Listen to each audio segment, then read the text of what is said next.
নিতাই গৌর হরি বল। সবাই ভালো আছেন তো? প্রাতকালে জেগেছি, ভগবানের পূজা অর্চনা করে ভগবানকে ফুল দিয়ে সুন্দর করে সাজিয়েছি। আমি সেটা দেখাবো না, দেখালে হয়তো অহংকার হয়ে যাবে।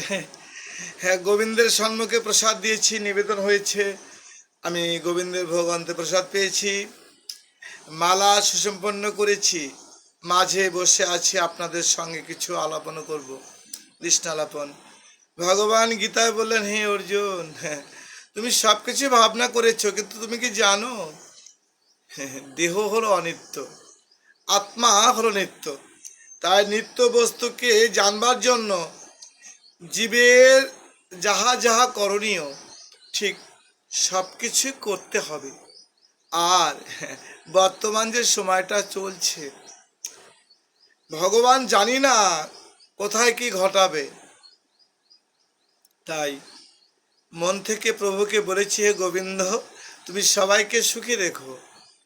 গীতায় ভগবান বললেন যে যে আমাকে স্মরণ করে, যে আমার পূজা অর্চনা করে, যে আমাকে ধ্যান করে, যে আমার গুণগান করে, যে আমার কীর্তন করে, পরিশেষ মৃত্যুকালে অবশেষে সেই দুর্গম সময়ে সেই দুর্গম সময়ে নিকটস্থ হয়ে কর্ণে হরিনাম দিব আমি, তাহার বক্ষে গীতা উত্তোলন করে দেব আমি, শয্যা সংলগ্ন করে রাখিব আমি।